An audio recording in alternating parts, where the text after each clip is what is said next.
ઉત્તરાયણ અને વાસી ઉત્તરાયણની ઉજવણી પૂરજોશમાં આજે વાસી ઉત્તરાયણની ઉજવણી માટે પતંગ રસિકો વચ્ચે જામ્યું છે આકાશી યુદ્ધ। ઉત્તરાયણના દિવસે રંગબેરંગી પતંગોથી આકાશ ઘેરાયેલું રહ્યું અને ત્યારબાદ આજે પણ વાસી ઉત્તરાયણ નિમિત્તે લોકોમાં અનેરો ઉત્સાહ પણ છે।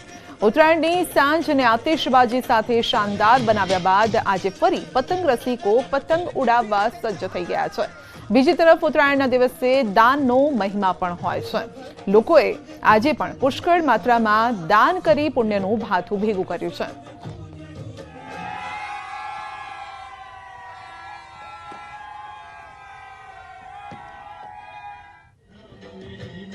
દારૂના કારણે અગાઉ પણ લોકોના મોત થયાનો સરપંચે દાવો કર્યો છે। અગાઉ દારૂ મળતો હોવાની જાણ પણ પોલીસને કરાઈ હતી, જોકે ગામના સરપંચે પોલીસ પર આક્ષેપ લગાવ્યા છે।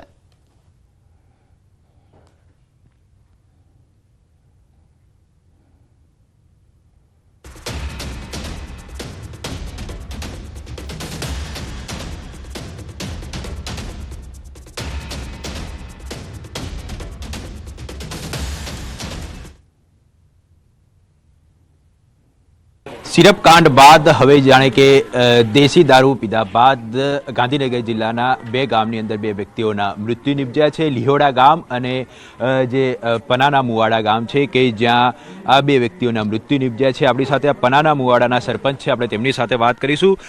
શું કહે છો, આ જે બનાવ બન્યો છે કઈ રીતે બનાવ સામે આવ્યો છે? દારૂ પીવામાં બનાવ બન્યો સાહેબ। આપણું તો એવું કહેવું છે કે પોલીસ એમ કે દારૂ નથી મળતો તો પછી આવક ક્યાંથી? હવે મને પોલીસે ફોન કર્યો, વચમાં વાત કરી, મને રાતે જ વાત કરી હતી કે આ તો 17 વર્ષથી દારૂ પીતો, તો 17 વર્ષથી જો દારૂ પીતો હોય તો પોલીસ 17 વર્ષથી શું કરી રહી એમ?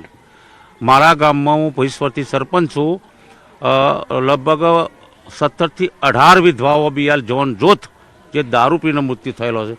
ઘણી વખત મેં રજૂઆત કરેલી, તે છતાં પણ ધોન દોરેલી નહીં।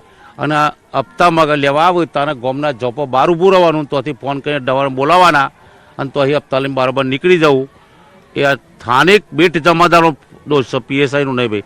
આમાં પીએસઆઈ નહીં જાણતા, કમિશનર સાહેબે નહીં જાણતા, ડીએસપીએ નહીં જાણતા, કોઈ અધિકારી મોટા જાણતા નથી। મોટાભાગે બેટ જમાદારો પર દબાણ કરશે તો જરૂર દારૂ બંધ થશે। આ મારી આ રજૂઆત છે। જો બેટ જમાદારો દારૂ બંધ કરવા માગતા હશે તો જ બંધ થશે, કે થવાનું નથી।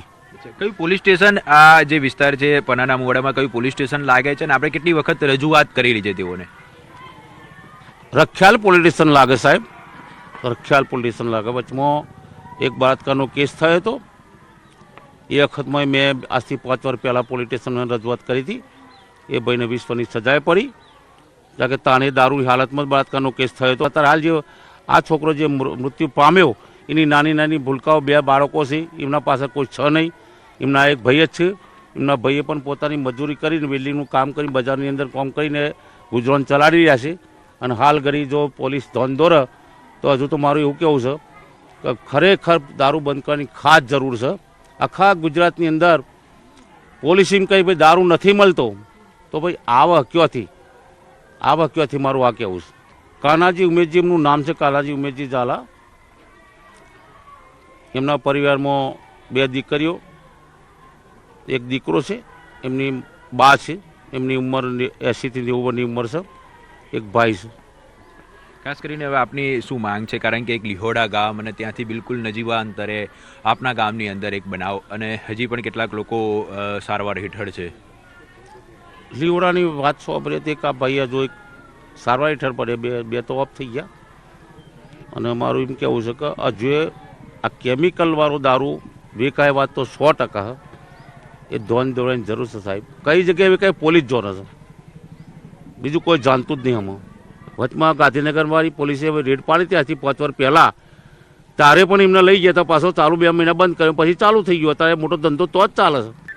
તો ખાસ કરીને જ્યારે આ બંને વ્યક્તિઓના મૃત્યુ નિપજ્યા છે ત્યારે ગામના સરપંચ અને ગામના રહેવાસીઓનું કહેવું છે કે સમગ્ર મામલે તટસ્થ તપાસ થવી જોઈએ અને જે પણ દેશી દારૂના અડ્ડાઓ ધમધમી રહ્યા છે આસપાસના ગામમાં અને જે વિસ્તારોની અંદર તે તાત્કાલિક અસરથી બંધ થવા જોઈએ। કારણ કે આ જે બનાવ બન્યો છે તે એક ગંભીર બનાવ છે અને તેને કારણે હાલમાં 2 પરિવારો છે તે 2 પરિવારો જે ઘરના મોભી ગુમાવ્યા છે અને તેઓએ હાલમાં રજડી પડવાનો વખત આવ્યો છે।